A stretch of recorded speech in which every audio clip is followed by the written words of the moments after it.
سہیل آفریدی کہتے ہیں کہ جب محمود خان اچرزئی فیصلہ کریں گے تب میں فیصلہ کروں گا. یہ تو ہم جانتے بھی ہیں.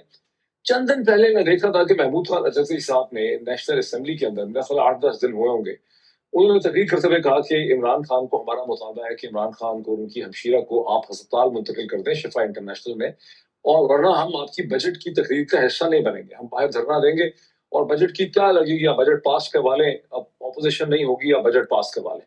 تو کیا اس حوالے سے کوئی پیش رفت ہو رہی ہے؟ کیا پاکستان تحریک انصاف تحریک تحفظ آئیں گے پاکستان بجٹ کا, چونکہ ظاہر عمران خان کو تو نہیں شفٹ کیا گیا, تو کیا یہ لوگ بائیک آؤٹ کریں گے بجٹ کا؟ دیکھیں, بائیک آؤٹ کرنا تو حکومت کو فیور دینے والی بات ہے. اس میں یہ کر یہ رہے ہیں کہ یہ بائیک آؤٹ تو نہیں کریں گے, یہ جائیں گے احتجاج کریں گے, اجلاس نہیں چلنے دیں گے, کیونکہ بائیک آؤٹ کرنا تو حکومت کو آسان راستہ فراہم کرنا ہے نا, کیونکہ بجٹ اجلاس جو ہوتا ہے اس کے اوپر اتنا فوکس ہوتا ہے, تمام لوگوں کی نظریں ہوتی ہیں, میڈیا کی نظریں ہوتی ہیں, بہت فوکس ہوتا ہے. پورے سال میں سب سے زیادہ جو کوریج ہوتی ہے نا قومی اسمبلی کی, وہ بجٹ کے موقع پہ ہوتی ہے. تو وہ بائیک آؤٹ تو نہیں کریں گے, احتجاج کریں گے, ٹف ٹائم دیں گے. اچھا چکزئی صاحب, اب دیکھیں ڈاکٹر صاحب, میں یہ نہیں سمجھتا کہ چکزئی صاحب جو ہے وہ کمپرومائزڈ ہو گئے ہیں. اب ادھر کچھ ایسا چل رہا ہے جو کسی کو پتہ نہیں ہے. اب چکزئی صاحب نے بھی اپنے کارڈ سینے سے لگا رکھے ہیں, اور وہ اب یہ اطلاع ہے کہ کچھ ایسی چیزیں کرنے جا رہی ہیں جو حکومت کے لیے, سسٹم کے لیے خاصی پریشان کن ہوں گی, لیکن وہ ابھی تک ظاہر ہے چیزیں باہر نہیں آ رہی ہیں, اور انہوں نے یہ بھی کہہ دیا ہوا ہے کہ ہو سکتا ہے ہم اسمبلیوں سے نکل بھی جائیں. ٹھیک ہے, اب اچھا اس کے نا لوگ دو پہلو بتاتے ہیں. اچرزئی صاحب کے خلاف ایک پرچہ بھی ہو گیا ہے گزشتہ چمن میں 24 ہو گیا, گھنٹے میں. جی چمن میں ہو گیا, بلوچستان جی چمن, بالکل. دیکھیں ڈاکٹر صاحب, پاکستان کے ریاستی اداروں کے خلاف بات کرنے پہ بالکل.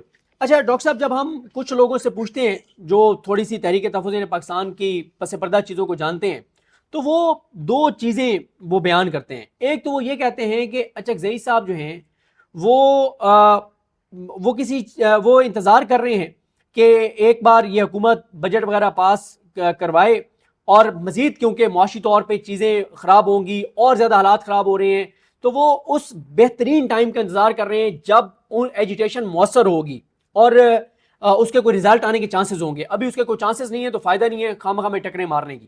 دوسرا یہ کہا جا رہا ہے کہ ان کی کہیں نہ کہیں تحریک تحفظ پاکستان کی کہیں نہ کہیں بات چیت بھی چل رہی ہے, اور وہی بات جو سب بتاتے ہیں, جس کو میں تو ٹرک کی بتی سمجھتا ہوں, کہ آپ بجٹ پاس ہونے دیں, اس کے بعد پھر آپ کو چیزیں تبدیل ہوتی ہوئی نظر آنا شروع ہو جائیں گی, جس پہ میں یقین نہیں کرتا.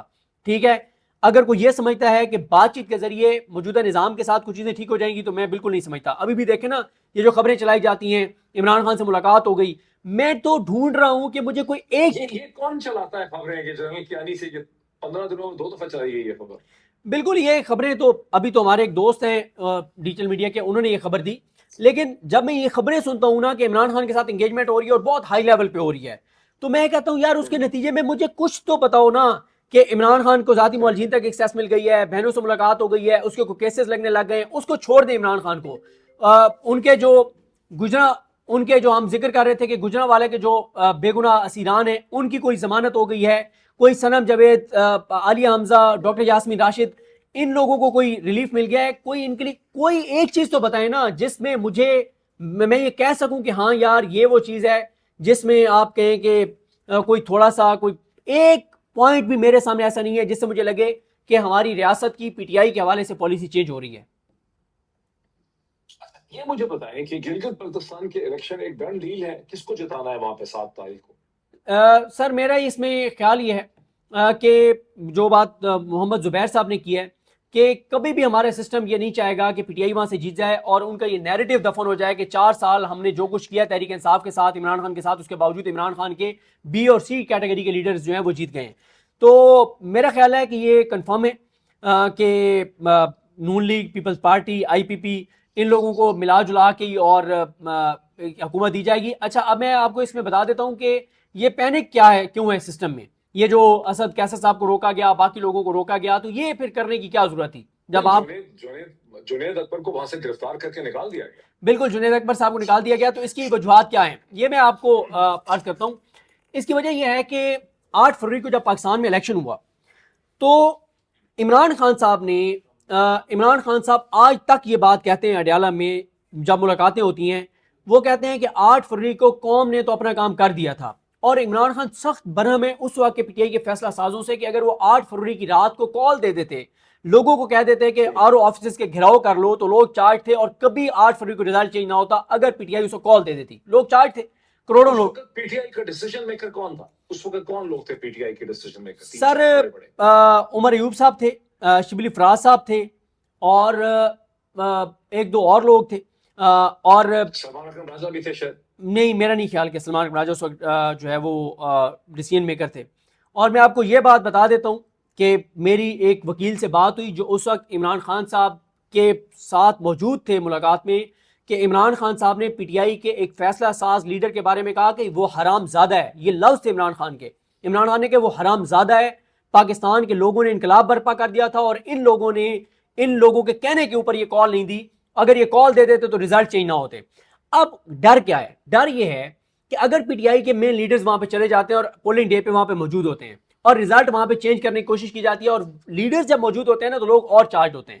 اب ڈر یہ ہے کہ 8 فروری کو جو پاکستان کے اندر لوگوں نے نہیں کیا, کہیں وہ چیز 7 جون کو جی بی کے اندر نہ ہو جائے کہ لوگ پولنگ سٹیشن کے باہر بیٹھ جائیں ریزلٹ لینے کے لیے, پھر آر او آفیسز کے باہر بیٹھ جائیں.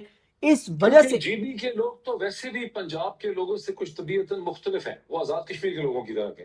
بالکل ایسے ہی ہے, لیکن وہاں پہ بھی دیکھیں نا, ہمارے پاس حال تو پنجاب پولیس ہے ہر چیز کا, 5000 پنجاب پولیس بھیج دی ہے, ٹھیک ہے. اب پنجاب پولیس کو اگر آپ نے بتا دیا کہ آپ نے یہاں پہ وہی کلیہ اپنانا ہے جو آپ نے پنجاب کے اندر کرتے ہیں تو انہوں نے تو وہ اپنانا ہے, ان کو کس نے پوچھنا ہے. پھر آپ وہاں پر تو اس کا ایک ایڈیشنل خطرہ بھی ہے نا کہ دیکھیے, آپ جب ایک صوبے کی پولیس دوسرے صوبے میں لے کر جاتے ہیں, جی بی کا اپنا کلچر ہے, اپنی روایات ہیں, وہاں پہ پنجاب پولیس کی مار دھاڑ کرنا زیادہ غلط ہوگا, زیادہ خطرناک ہوگا. ڈاکٹر صاحب ان چیزوں کو کون دیکھتا ہے؟ ان چیزوں کو پاکستان میں آ کر کون دیکھتا ہے؟ یہ تو آپ بڑی اصول کی بات کرتے ہیں. صدیق, میں اس سے سمجھ رہا ہوں کہ دیکھیں ذمہ داری کی بات ہے, آزاد کشمیر اور جی بی کا اپنا ایک اسٹیٹس بھی تو الگ ہے نا. وہاں پر تو پاکستان کی سینٹرل گورنمنٹ کو زیادہ احتیاط سے چیزوں کو ڈیل کرنا چاہیے. ایک پلان اور پہ کام ہو رہا ہے, وہ یہ ہو رہا ہے کہ اگر پی ٹی آئی کے ہی امیدواروں کو کچھ کو جتوا دیا جائے اور بجائے اس کے کہ رزلٹ چینج کرنے کے ان کو چینج کر لیا جائے, تو اس کے اوپر بھی کام ہو رہا ہے, اس کے اوپر بھی کام ہو رہا ہے. یہ بھی ایک چیز جو ہے وہ ہو سکتی ہے, ٹھیک ہے. لیکن جی بی میں ابھی تک تو یہی ہے. دیا کس کو جائے گا؟ پی پی پی کو دیں گے جی بی, یا بی ایم ایل این کو دیں گے؟ سر جی کچھ کہنا قبل از وقت ہے, یہ تو فیصلہ کرنے والوں نے فیصلہ کرنا ہے.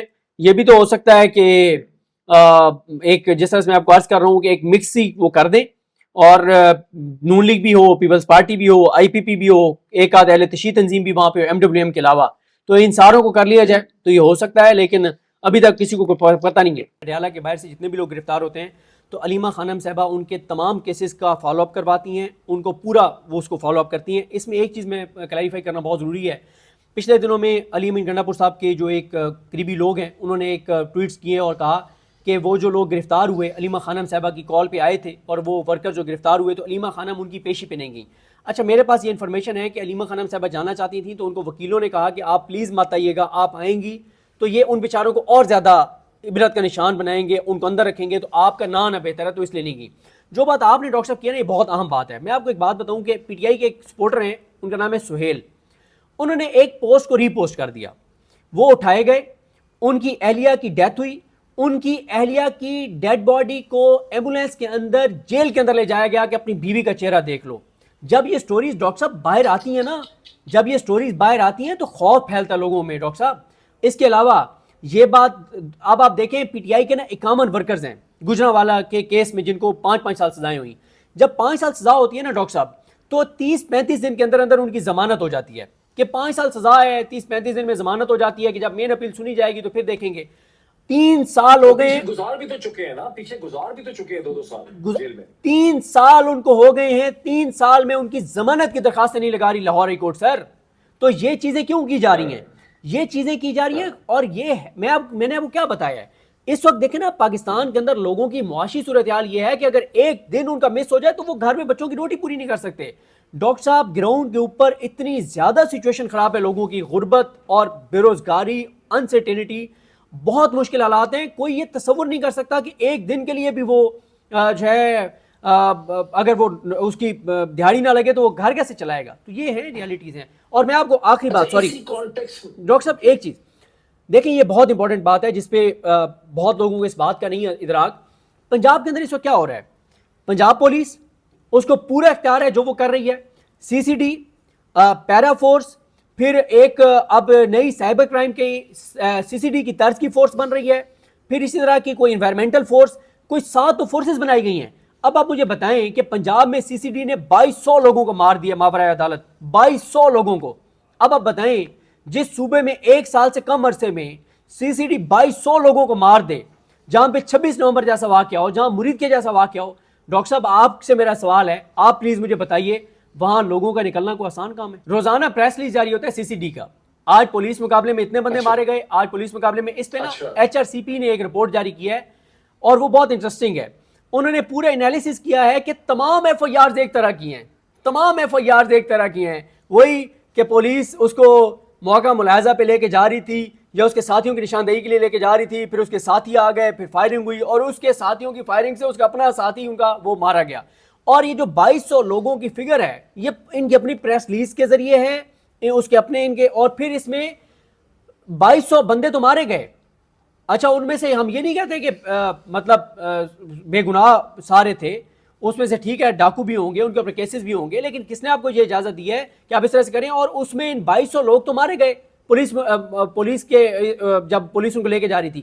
ایک بھی پولیس والا الحمدللہ شہید نہیں ہوا، اچھی بات ہے شہید نہیں ہوا. 2200 وہ مارے گئے لیکن ایک بھی پولیس والا زخمی نہیں ہوا. اب اس میں ڈاکٹر صاحب مسئلہ کیا آ رہا ہے؟ ان کو کیوں ماورائے عدالت قتل کیا جا رہا ہے کہ جی عدالتیں چھوڑ دیتی ہیں؟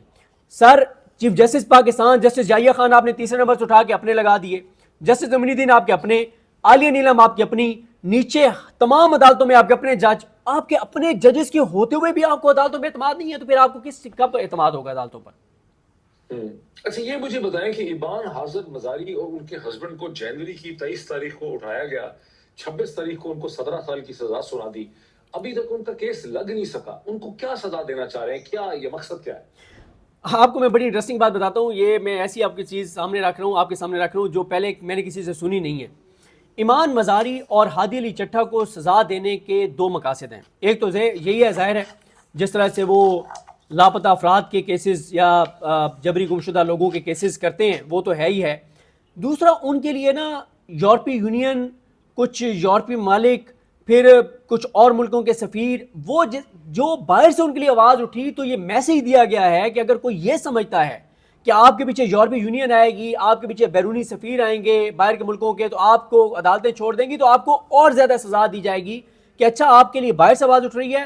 تو یہ پاکستان کی اس وقت جو پوزیشن ہے نا انٹرنیشنلی، جو ہم امریکہ کے قریب ہیں، تو ہم یہ ہمارا سسٹم یہ بتاتا ہے کہ اگر تم لوگ یہ سمجھتے ہو کہ تمہارے لیے HRCP UN سے تمہارے لیے آواز اٹھے گی، تمہارے لیے یورپ سے آواز اٹھے گی، تمہارے لیے UK سے آواز اٹھے گی، تو اس کے بعد ہم کو ڈر جائیں گے. تو اب یہ وہ دور نہیں رہا جب باہر سے ایک کوئی پریس ریلیز آتی تھی تو پاکستان کے اندر پینک ہو جاتا تھا. تو ان کو اس لیے سزا دی گئی ہے اور یہ میسیج دیا گیا ہے کہ اگر کوئی یہ سمجھتا ہے کہ ان کے لیے باہر سے آواز اٹھے گی تو ان کے لیے کوئی آسانی ہو جائے گی یا پاکستان کے سسٹم پریشر لے گا، تو یہ تم لوگوں کی بھول ہے. اب ہم اس انوائرمنٹ میں ہیں، اس کمفرٹ میں ہیں، اس کمفرٹیبل پوزیشن میں ہیں کہ اب ہمیں کوئی چیز ہمیں بادر نہیں کرتی. ساڑھے امریکہ نال گل ہو گئی ہے، ہاں امریکہ نال ڈیل ہو گئی، بالکل ایسے ساڑھے امریکہ نال گل ہو گئی. ہاں. عمران خان کی ہاسپٹل منتقلی یا ان کی رہائی وہ 2 ہی صورتوں میں ہو سکتی ہے. یا تو یہ ہے کہ اتنی بڑی تعداد میں پاکستان کے اندر لوگ ایجیٹیشن کے لیے نکل آئیں کہ سسٹم مجبور ہو جائے، وہ تو ہوتا ہوا نظر نہیں آ رہا. دوسری ایک بات ہے ڈاکٹر صاحب، اکانومی کی صورتحال اتنی زیادہ خراب ہو رہی ہے، اتنی زیادہ خراب ہو رہی ہے کہ یہ حکومت اپنے بوجھ کے تلے لرز رہی ہے. اب آپ دیکھیں نا کہ اس سسٹم کے جو حامی ہیں وہ بیٹھ کے ٹی وی چینلز کے اوپر کس طرح کی گفتگو کر رہے ہیں. محسن بیگ صاحب نے جو گفتگو کی، آج خیر GNN کو نوٹس بھی ہو گیا ہے اس کے اوپر، کہ انہوں نے بیٹھ کے اور ٹی وی چینل کے اوپر کہا ہے کہ وہ تو آفس ٹائم میں شراب پیتے ہیں اور وہ تو یہ کرتے ہیں، وہ تو ہوش میں نہیں ہوتے اور انہوں نے تباہ کر دیا، ملک برباد کر دیا ہے، اکانومی وار دیا ہے. اور یہ تو اب بہت زیادہ شہر اقتدار میں بات ہو رہی ہے کہ الزامات انہوں نے کس کے اوپر لگائے ہیں کہ آفس کے ٹائم میں پانی پیتے ہیں اس قسم کا؟ اورنگزیب صاحب پر، وزیر خزانہ صاحب پر. اور یہ بات تو شہر اقتدار میں بہت زیادہ بات ہو رہی ہے کہ بجٹ کے بعد اورنگزیب صاحب تو جا رہے ہیں، ان کو تو قربانی کا بکرا بنایا جائے گا. یہ بات تو طے مطلب ہو رہی ہے شہر اقتدار میں. اب آپ دیکھیں ایک چیز نا زیادہ ہائی لائٹ نہیں ہوئی، نون لیگ کے اپنے MNAs اور MPAs پبلک میں جا کے خود کو ڈسٹینس کرنا شروع ہو گئے ہیں حکومت سے، مکمل طور پہ بیانات دے رہے ہیں پبلکلی کہ بھائی ہمارے اختیار میں کچھ نہیں ہے، ہمارا کوئی تعلق نہیں ہے جو کچھ ہو رہا ہے. سر اکانومی کی جو صورتحال ہے نا ڈاکٹر صاحب، میں آپ کو نا کچھ فگرز بتانا چاہتا ہوں، اگر آپ مجھے 2 منٹ دیں صرف.